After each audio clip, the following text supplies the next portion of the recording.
Hey guys, it's Yorkie here with some project cars, and today we are going to be taking a look at the settings and options that are within the game.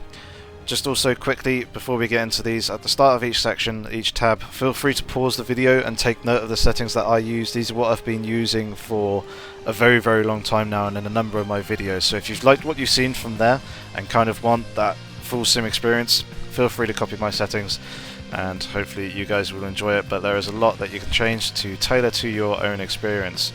So bear with me 1 second whilst I just quickly readjust this.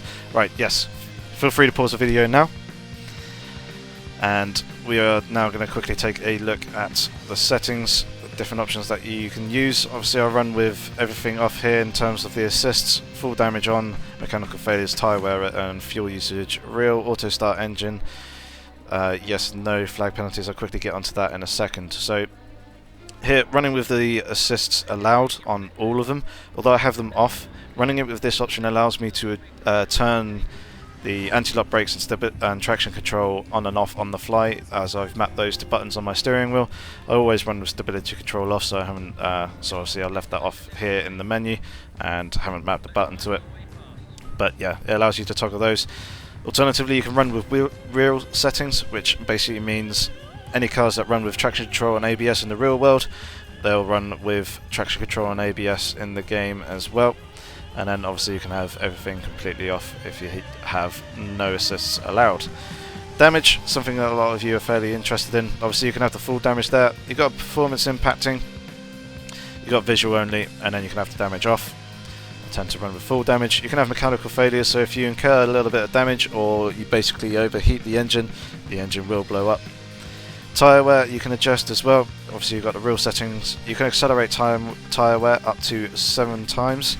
You can have it off or you can have it slower than normal. I'm not exactly sure how slow it is, but it may probably be about 50%, something like that.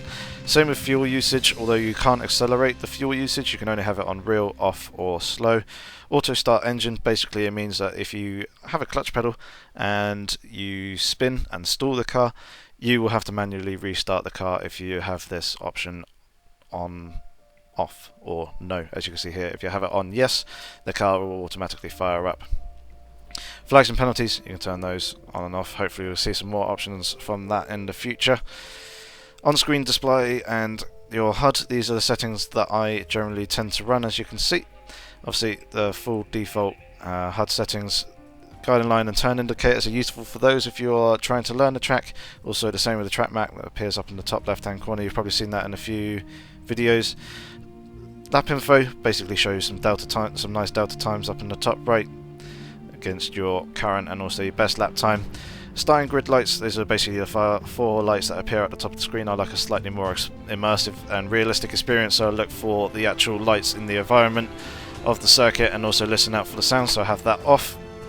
And then you've got the cockpit wheel driver. This is something that is fairly important for a number of wheel users.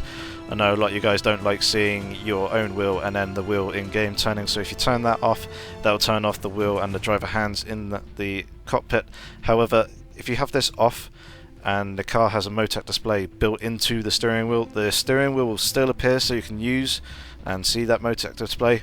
However, the wheel will not rotate, it will remain fixed in the default upright position.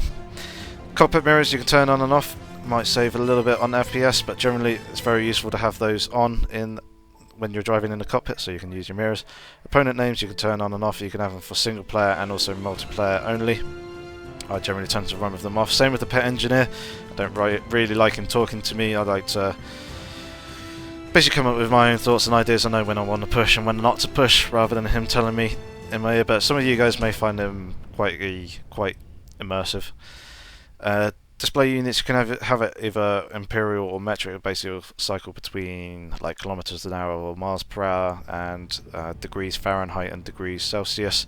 And then you obviously, for multiplayer, you've got your in-game chat box there which you can turn on or off, and you've also got a profanity filter for those of you who are younger. Next up, controls. Obviously you can cycle through various different wheels and that sort of thing that are supported on your system, whether you're on PC or console. You can also go to controllers. I'm not going to cycle through these as it does reset your control settings, and obviously I want to show those to you guys. So all the dead zones I have off. I don't have a clutch pedal, so I'll leave the clutch as it is default. Steering sensitivity I leave as default. Take off the throttle dead zone, same with the brake. I put the throttle sensitivity up to 60%, and I also got a brake sensitivity at 50%. As you can see there, up from 35 I believe. Speed sensitivity, these bits here, the force feedback, RPM gear display, everything else I leave completely as default. I don't change those whatsoever. Then editing your assignments. As you can see here, you can basically map all this sort of stuff to buttons on your controller, on your door, on your wheel, anything that sort of thing that you have. Obviously you can adjust anti-roll bars, that sort of stuff on the fly whilst in the game. So a good variety of camera options there, and I've got most of the buttons on my wheel utilising some functionality or other in that. I'm going to leave visuals for the moment. I'll do a separate video on that one. Camera. All this I leave completely as default. This is basically all your field of view settings, so you can adjust these. As you can see, running with 80 on pretty much everything. The rear passenger camera is running at 96. These are all the default values.